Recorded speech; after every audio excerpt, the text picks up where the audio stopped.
You know, literacy, not just literacy in the sense of being able to read, but also literacy in the sense of historical literacy, literacy in the sense of understanding the world around you is so extremely important, and it seems to be sort of a dying or declining thing in our culture, and I'm very concerned about it, because if you don't read, you don't know. It's really as simple as that. If you do not read, if you're not able to read, if you're not regularly with your nose in some book, then there's a whole world of information that you are closed off from, that you are not privy to, and you are at a disadvantage to everybody else who has bothered to put in that work. So I think it's critically important, particularly for the African American community. Historical literacy, get grandma and grandpa and get them to tell these kids what the world was like when they were growing up, because kids really have no idea. Kids tend to have the conceit that the world started when they got here, and nothing of any importance happened before they got here.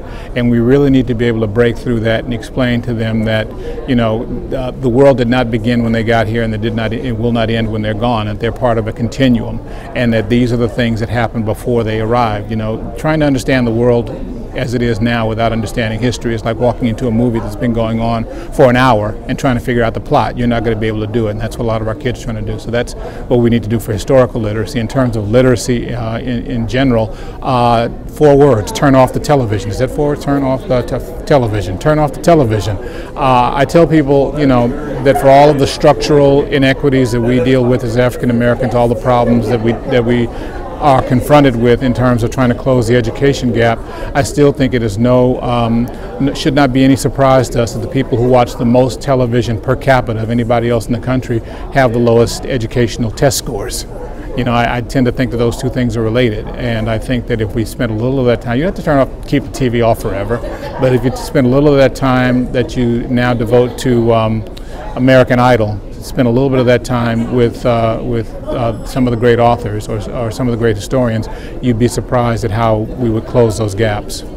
I think we really should be reading more, especially in the African American community. There are so many good stories, so many good authors out there, and there's so many good untapped minds that I think would open up if they just opened up a book, and, you know, instead of breaking open a CD or downloading a song that might not inspire you towards any new types of thought, any new ideas, I think a book will do that. So yeah, we can be doing a little bit more. We're doing good, but I think that, you know, literacy, there's always room for growth. There's always new stories, there's always new characters to uncover. There's always new stories to tell. I think it's very important, actually. I think that is something that, if we're not careful, can kind of slip away because it's overlooked. And social media is so abbreviated that literacy is something that I feel is kind of getting a little bit lost in the conversation. But it's absolutely vital. You know, the ability to read and the ability to speak eloquently and to construct language is probably the most important thing that we have. Without language, you can't express your ideas. You have to be able to do that. So literacy is definitely vitally important. You know, I'm still hopeful. I remain hopeful. I have 2 small children myself, and I see them gravitating toward books naturally. Part of that, obviously, is that I write and I read a lot. But I spend a lot of time in the libraries with the kids, and I see how amazing it is for them to dig in and find a love of a book. And I think the more we read to them, the more we let them see us with books, the better it'll be for all of us. I think being a part of this organization hopefully will open the eyes of a lot of people to know that we do read in our community, and we read quite often, and we have a voice, and we use it by being coordinated and all reading the same book at the same time throughout the year, every year. And we've been around now for going on almost 25 years. It'll be 25 years in 2016. So we're a force to be reckoned with, and we love a good story, and we want to see more good stories come to light and be published for our community. And in 1882, Baltimore was the start of the South. They still weren't happy about the results of the Civil War, and it was a very segregated and very racially tense city.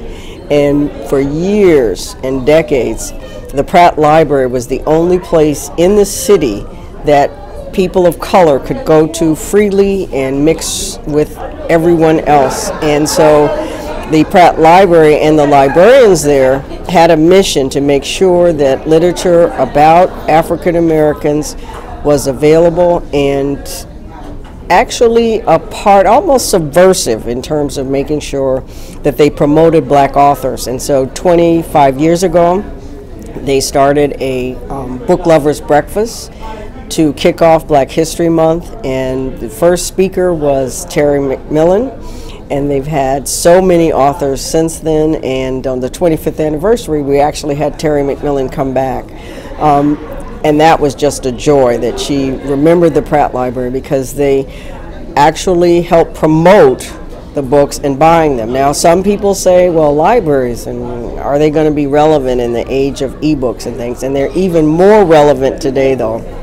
And librarians are making sure that everyone has access to the ebooks, being able to check out now e-readers and devices that will allow people to read, and just making sure that with the new formats we still promote authors, we're still the place that people can come, and we're a place that they can come to and interact with. A Kwame Alexander, a wonderful young adult author who speaks to young people, and that libraries are places where they can meet live authors and realize they can write too.